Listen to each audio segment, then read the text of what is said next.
Hi everyone, today I'll be reading the first chapter of Amal Unbound by Aisha Said.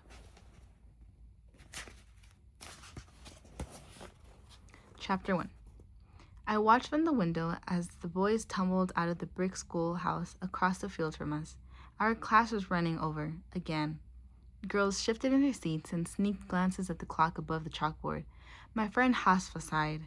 And finally, I have some bad news, Miss Sadia told us. She picked up a stack of papers from her desk. I finished grading your math tests. Only 5 of you passed. The class let out a collective groan. Now, she hushed us. This just means we have more work to do. We'll go over it tomorrow and take another test next week.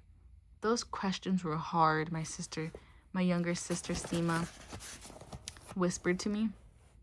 We lined up by the chalkboard at the front of the class to get our tests. I should have stayed with the younger class until fall. Oh, come on, you know you probably passed, I whispered back. When have you ever failed an exam? Seema tugged at her sleeves as she walked up to Miss Sadia. It was only in the arms that you could see my old uniform was too big on her. Miss Sadia handed Seema the paper. As expected, Seema's worried expression shifted to a smile. Her steps were lighter before she slipped out of the school classroom. I'm sorry I can't help today, I told Miss Sadia once the room was empty. This was my favorite part of the day, when everyone left and it was just the two of us. The building felt like it had exhaled, expanding a little bit without all 34 of us crammed two to a desk, filling up nearly every square inch of space. My mother is in bed again. Is the baby almost here? Yes, so my father said I have to come home and watch my sisters. I'll miss your help, Amal, but he's right. Family comes first. I knew helping family was what a good eldest daughter did, but this time after school with Miss Sadia wasn't just fun, it was important. I wanted to be a teacher when I grew up. And who better to learn from than the best teacher I ever had?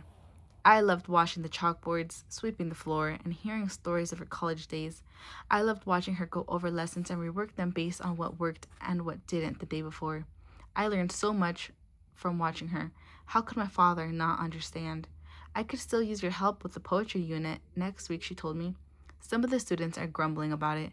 Think you could convince Haswa to give it a chance? You know how she rallies the other side to her. You know how she rallies the others to her side. She'll listen to you. I don't think she minds reading the poems.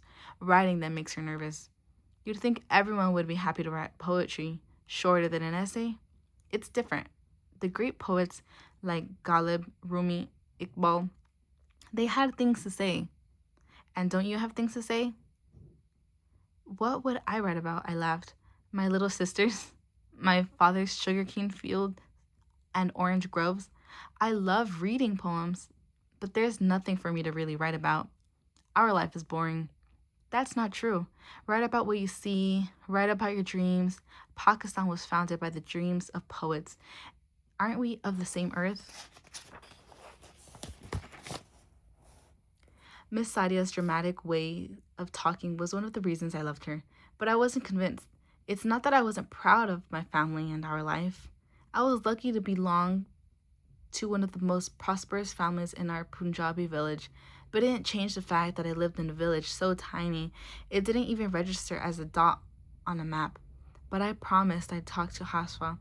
This is what I now remember most about my last afternoon at school.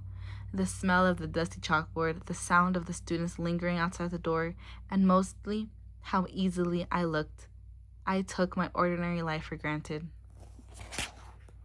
That was chapter 1 of Amal Unbound, written by Aisha Said.